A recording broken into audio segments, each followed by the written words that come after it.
SBN classes में आप देख रहे हैं कि मैं आज आपको पढ़ाने वाला हूँ वॉइस।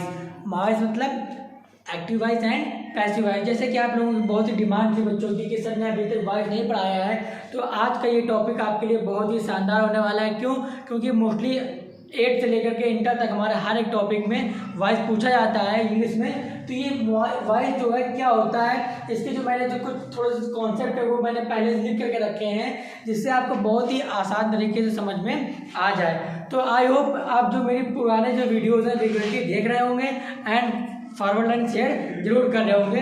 तो टाइम को ज़्यादा ना एक्सप्लेन करते हुए डायरेक्ट अपने मुद्दे पे आते हैं। तो इससे पहले सबसे पहले आप अबाउट में जाकर के डिस्क्रिप्शन बॉक्स में ये लिंक दी रखी है, इससे आप वहाँ पर जाकर के सारे लिंक में ऐड हो सकते हैं और वहाँ पर देख लीजिए। और वहाँ पे मैंने ग्रुप में व्हाट्सअप की लिंक भी रखी है, जिससे आप व्हाट्सअप में ज्वाइन हो जाइए। तो फटाफट जल्दी से पहले सेशन को शेयर कर दीजिए, जस्ट मैं आगे बात करता हूँ। तो दोस्त मैं आज आपको बताने वाला वॉइस। वॉइस का मतलब क्या होता है? वॉइस का मतलब होता है वॉच।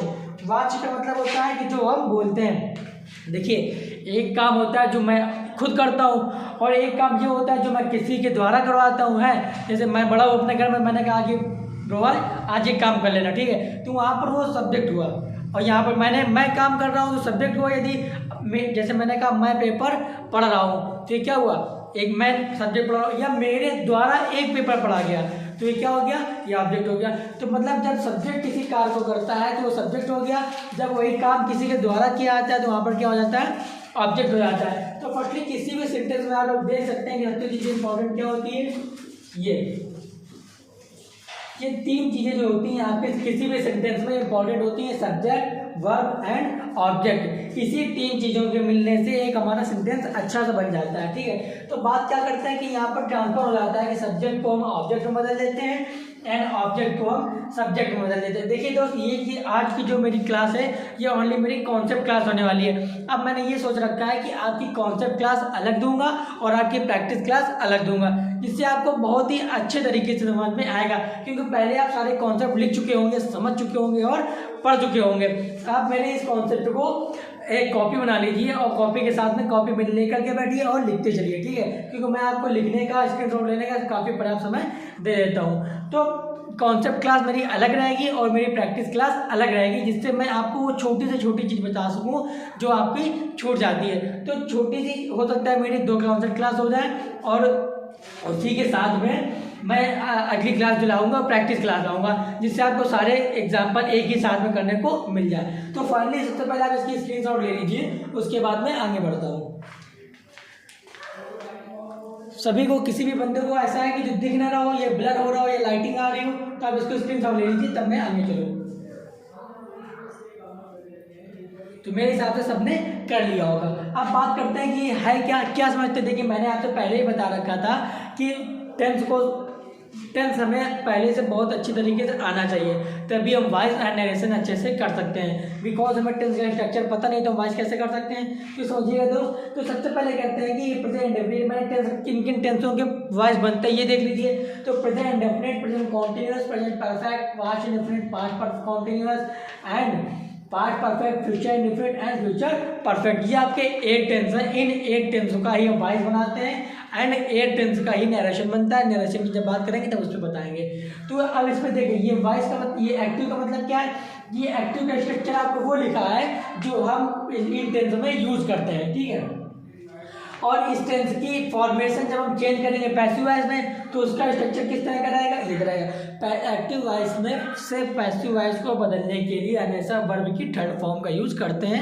ये दिमाग में बैठा लीजिए आप लोग कि एक्टिव वॉइस से पैसिव वॉइस बदलने के लिए हमेशा वर्ब की थर्ड फॉर्म का यूज करते हैं, ठीक है। तो जितने भी कॉन्टिन्यूस वाले सेंटेंस होते हैं, जितने भी, जैसे प्रेजेंट कॉन्टिन्यूस हो गया, पास्ट कॉन्टिन्यूस हो गया, फ्यूचर कॉन्टिन्यूस तो होता ही नहीं है। तो इस टाइम का जो इसमें होते हैं, इसमें क्या लगते हैं, हमेशा बीइंग का यूज करते हैं। वर्ब की फर्स्ट फॉर्म के साथ में किसका यूज करते हैं, बीइंग का, BEING ये लिखा हुआ है, ठीक है। और जितने भी परफेक्ट के टेंस होते हैं, जैसे प्रेजेंट परफेक्ट हो गया, पास्ट परफेक्ट हो गया, है ना, और फ्यूचर परफेक्ट हो गया, इसमें क्या करते हैं, वर्ब की थर्ड फॉर्म के साथ में किसका यूज करते हैं, बीन का।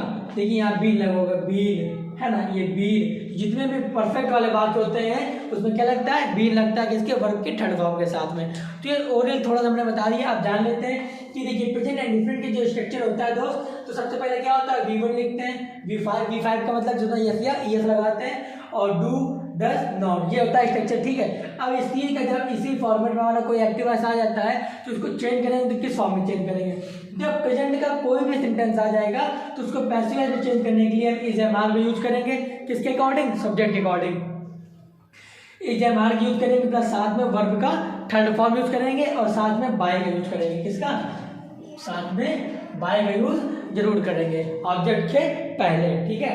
अब बात करते हैं प्रेजेंट कॉन्टिन्यूअस। तो प्रेजेंट कॉन्टिन्यूअस क्या होता है जी, कि is am are plus V1 plus ING form, ये सबको पता है, ये स्ट्रक्चर सबको पता होगा। मोस्टली इस पर आपको ध्यान देने की बहुत ही ज़्यादा जरूरत है, क्योंकि एक्टिव से पैसिव वॉइस में यही तरीका करना है। तो एक्टिव का जो हमारा फॉर्मेट दिया होगा उसमें दिया होगा is am are plus V1 plus verb की फर्स्ट फॉर्म में ING। जब इसको फॉर्मेट करेंगे पैसिव वॉइस में तो आ जाएगा हमारा is am are plus V3 plus being. Is am are किसके अकॉर्डिंग आएगा, सब्जेक्ट के अकॉर्डिंग, प्लस वर्ब के थर्ड फॉर्म प्लस लास्ट में बीइंग, ठीक है दोस्त। तो अब बात करते हैं प्रेजेंट परफेक्ट टेंस की। इसके सामने सामने का इसको मैच कर लीजिएगा तो आपको बहुत ही आसान तरीके से समझ में आएगा। ये मैं थोड़ा सा लिखने में थोड़ा सा टेढ़ा हो गया है, ठीक है, तो ये मैंने एरो कर दिए जिससे आपको अच्छे से समझ में आ जाए। अब बात करते हैं प्रेजेंट परफेक्ट टेंस की। प्रेजेंट परफेक्ट में क्या होता है कि हैज होती है हेल्पिंग वर्ब और वर्ब की थर्ड फॉर्म को यूज करते हैं। अब बात करते हैं इसमें पैसिव वॉइस में। तो पैसिव वॉइस में क्या करेंगे, इसका हैज तो रहेगा लेकिन साथ में क्या लग जाएगा, बीन लग जाएगा। क्या लग जाएगा दोस्त, बीन लग जाएगा, प्लस लास्ट में वर्ब की थर्ड फॉर्म, ठीक है। अब बात करते हैं पास्ट इंडेफिनिट की। तो पास्ट इंडेफिनिट का स्ट्रक्चर होता है, सबसे पहले अफर्मेटिव V2 लगाते हैं, फिर डिड लगाते हैं, वर्ब की फर्स्ट फॉर्म को यूज करते हैं, एंड लास्ट में यदि नॉट है, अदरवाइज नहीं, उससे कोई इफेक्ट नहीं पड़ने वाला है। यदि इसी का एक्टिव वॉइस का कोई पास्ट इंडेफिनिट का एक्टिव आ जाता है और हम बनाते हैं पैसिव वॉइस में, तो क्या करेंगे, वाज वर एंड वर्ब की थर्ड फॉर्म, वाज वर लगाएंगे किसके अकॉर्डिंग, सब्जेक्ट के अकॉर्डिंग एंड वर्ब की थर्ड फॉर्म। इसी तरह से अब बात करते हैं पास्ट कॉन्टिन्यूअस। तो इसका स्ट्रक्चर क्या होता है, इसका स्ट्रक्चर होता है वाज वर्ब प्लस वर्ब की फर्स्ट फॉर्म एंड बीइंग। इसमें ING वर्ब की फर्स्ट फॉर्म किसमें, एक्टिव वॉइस में। जब इसका पैसिव वॉइस बनाएंगे तो वाज वर्ब तो आएगा लेकिन साथ में वर्ब की थर्ड फॉर्म के साथ में क्या आएगा, बीइंग, BEING, ये आप लोग देख रहे होंगे, ठीक है। अब बात करते हैं पास्ट परफेक्ट टेंस की। तो इसकी हेल्पिंग क्या होती है, हैड प्लस वर्ब की थर्ड फॉर्म। इसका जब पैसिव वॉइस चेंज करेंगे तो पैसिव वॉइस क्या आ जाएगा, हैड बीन प्लस वर्ब की थर्ड फॉर्म। हैड के साथ में क्या लग जाएगा, बीन लग जाएगा, प्लस लास्ट में वर्ब की थर्ड फॉर्म, और सब्जेक्ट अकॉर्डिंग सब्जेक्ट ऑब्जेक्ट अपने अकॉर्डिंग चेंज कर लेंगे, ठीक है। अभी बताते हैं उसको भी। तो अब आते हैं फ्यूचर इंडेफिनिट। तो फ्यूचर इंडेफिनिट की हेल्पिंग वर्ब होती है विल एंड शैल, और वर्ब की फर्स्ट फॉर्म को यूज करते हैं किसमें, हो गई है एक्टिव वॉइस में। जब इसका पैसिव वॉइस चेंज करेंगे तो विल और शैल के साथ में क्या लगा देंगे, बी लगा देंगे, और साथ में वर्ब की थर्ड फॉर्म लगाना तो कतई नहीं भूलेंगे। अब बात करते हैं फ्यूचर परफेक्ट टेंस की। तो फ्यूचर परफेक्ट टेंस की हेल्पिंग वर्ब होती है दोस्त will have and shall have. आज जब वर्ब की थर्ड फॉर्म इसमें आती है, और जब इसका पैसिव वॉइस बनाएंगे तो आ जाएगा शैल हैव, विल हैव, और साथ में वर्ब की थर्ड फॉर्म, उसके साथ में क्या लग जाएगा, बीन, ठीक है। जितने भी परफेक्ट वाले सेंटेंस होते हैं, इस चीज़ को समझिएगा, जितने भी परफेक्ट वाले सेंटेंस होते हैं उसमें वर्ब की थर्ड फॉर्म के साथ में बीन का यूज करते हैं। जितने भी कॉन्टिन्यूअस के सेंटेंस होते हैं उसके साथ में वर्ब की थर्ड फॉर्म के साथ में बीइंग का यूज करते हैं, एंड जितने भी इंडेफिनिट वाले सेंटेंस होते हैं उसमें मोस्टली बाय का यूज करते हैं वर्ब की थर्ड फॉर्म के साथ। तो आई होप ये छोटी सी कॉन्सेप्ट आपकी समझ में आ गई होगी। तो आपने हमारे हिसाब से स्क्रीनशॉट ले लिया होगा, तो आप इसके हिसाब से ये भी मैच कर लेते हैं, ये प्रेजेंट इंडेफिनिट, ये प्रेजेंट कॉन्टिन्यूअस, ये present perfect, past indefinite, past continuous and past perfect, future indefinite and future perfect. तो ये आप देख लीजिएगा, थोड़ा मैच करके सामने से लिखा हुआ है टेंसर, तो उसके अकॉर्डिंग से मैच कर लीजिएगा। मैंने एरो कर दिया है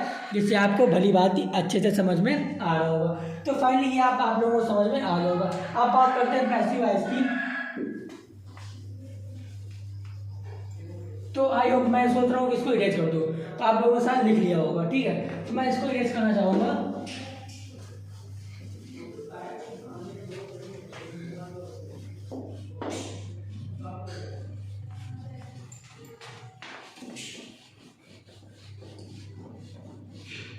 और भी आपके सामने इस टाइम बहुत से कॉन्सेप्ट हैं जो जिसमें क्वेश्चन वाले आते हैं कि हु से स्टार्टिंग हो जाती है, डज से स्टार्टिंग होती है, तो उसको कैसे करेंगे ये सारी हम अपनी प्रैक्टिस क्लास में देखेंगे। तो जैसे आप बात करते हैं पैसिव वॉइस में, हम पैसिव वॉइस। इसमें क्या हो जाता है, कभी कभी डबल ऑब्जेक्ट आ जाते हैं। क्या आ जाते हैं? Double object. जब डबल ऑब्जेक्ट आ जाते हैं तो उसमें क्या करना होता है, देख क्या कहते हैं, two objects are living and non living. कभी कभी एक ही सेंटेंस में हमारे दो ऑब्जेक्ट आ जाते हैं, तब क्या करते हैं जी कि उसको किस हिसाब से बनाते हैं। तो मैंने लिखा है कि two objects are living and non living. तो जो दो ऑब्जेक्ट होते हैं हमेशा एक आपका लिविंग होगा एंड एक होगा आपका नॉन लिविंग। जैसे एक एग्जांपल से समझते हैं कि ही गिव मी अ पेन। ही गिव मी अ पेन। अब देखिए इसमें एक तो ऑब्जेक्ट आपका ये हो गया, ठीक है, और एक ऑब्जेक्ट आपका ये हो गया पेन, ठीक है। तो जब दो ऑब्जेक्ट आपके एक साथ में आ जाएंगे,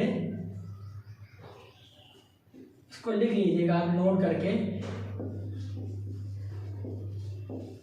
ये आपका ऑब्जेक्ट ही गिव मी अ पेन। दो ऑब्जेक्ट है, एक आपका ये मी ऑब्जेक्ट, एक आपका ये ऑब्जेक्ट मी है, वो एक पेन है। तो इसमें दो ऑब्जेक्ट है, एक तो लिविंग है एक नॉन लिविंग है। तो मी क्या है दोस्त, मी आपका है इनडायरेक्ट।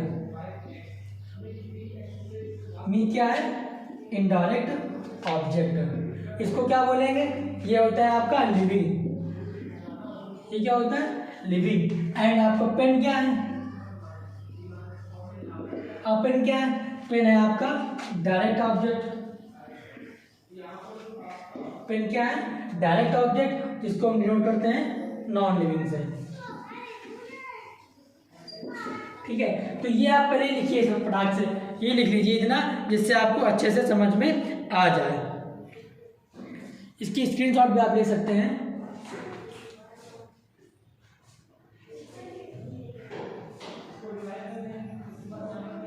ठीक है, तो मेरे हिसाब से आप लोगों ने लिख लिया होगा कि अब यहाँ पर मी की बात करते हैं। तो मी क्या है, मी आपका इनडायरेक्ट ऑब्जेक्ट है। मी क्या है, इनडायरेक्ट ऑब्जेक्ट है एंड कैसा है, लिविंग है, ठीक है। और पेन क्या है, पेन आपका डायरेक्ट ऑब्जेक्ट है एंड आपका क्या है, नॉन लिविंग है। तो शायद मेरे हिसाब से आप सबको बताया गया होगा कि किसी भी सेंटेंस में दो ऑब्जेक्ट आ जाते हैं, लेकिन इतना डिफाइन मेरे हिसाब से किसी ने नहीं किया होगा। तो आप इसको बहुत ही समझने का अच्छा सा प्रयास कीजिए, जिससे आपकी एग्जाम में गलती करने के चांसेस बिल्कुल से भी खत्म हो जाए। तो अब इसका एग्जाम्पल, अब क्या इसका बनेगा कैसे, ये देख लेते हैं। तो ये फटाक से आप लिख लीजिए, तब मैं इसको बताते हैं इसको, ठीक है। तो आज मेरे हिसाब से आप लोगों ने लिख लिया होगा और आप लोगों को समझ में आ रहा होगा, ठीक है। तो जैसे कह रहा है कि ही गिव मी अ पेन। तो अब यहाँ से बात करते हैं, सबसे पहले ए पेन से इस ऑब्जेक्ट से बनाएंगे। तो क्या बनाएंगे, अ पेन। ये किसका टेंस है, पास्ट एंड इंडेफिनिट का। किसका आ जाएगा, अ पेन वाज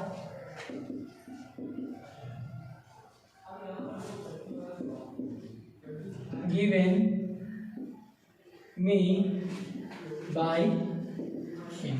इसका क्या बन जाएगा, जब ये पेन से स्टार्ट करेंगे तो क्या आ जाएगा, a pen was given by me, given me by him. किसके अकॉर्डिंग बन जाएगा, जब पेन को ऑब्जेक्ट ले रहे हैं, जब हम पेन को ऑब्जेक्ट ले रहे हैं तो क्या बन जाएगा, a pen was given me by him, ये बन जाएगा, ठीक है। आज जब बात करते हैं इसको ऑब्जेक्ट ले सकते हैं, तो इसको जब ऑब्जेक्ट लेंगे, समझिएगा ध्यान से, तो क्या हो जाएगा, I was given a pen by him.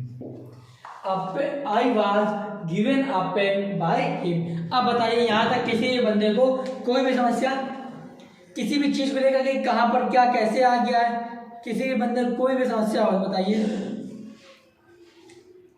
मेरे हिसाब से नहीं होनी चाहिए। क्यों, क्योंकि अगर मैंने यहाँ पर अ पेन को ऑब्जेक्ट लिया है तो हो जाएगा a pen was given me by him, ठीक है। मेरा एक पेन दिया गया किस, मुझे, उसके द्वारा, ठीक है। अब यहाँ पर क्या हो जाएगा, I was given a pen by him, मतलब मुझे एक पेन प्राप्त हुआ, मुझे एक पेन दिया गया किसके द्वारा, बाय उसके द्वारा, ठीक है। तो ये आपका सिंपल से कॉन्सेप्ट है आज की क्लास में। तो मैंने आज छोटी छोटी चीज़ें आपके लिए बताई है जिससे आपको समझ में। अब इसमें बहुत से रूल्स हैं कि इसको लेट जैसे एज इम्परेटिव सेंटेंस आ जाता है तो उसमें कैसे बनाते हैं, लेट का यूज कैसे करते हैं, एंड जो हमारे इंट्रोगेटिव आ जाते हैं वो कैसे करते हैं। तो वो जो छोटे छोटे कॉन्सेप्ट है वो मैं आपको एक्सरसाइज के बेस पे कराते चला जाऊँगा, जिससे आपको कॉन्सेप्ट भी क्लियर होगा एंड आपकी अच्छी प्रैक्टिस भी हो जाएगी। तो हो सकता है कि वॉइस की क्लास आपकी 2 या 3 क्लास रहे, जिसमें आपको मैं ये सोच रहा हूँ कि आपकी एक भी ऐसा कॉन्सेप्ट आपका ऐसा ना बचे जो आपको आपसे छूट जाए, फिर नहीं तो आप बाद में कहेंगे कि सर ने तो पढ़ाया ही नहीं, है ना।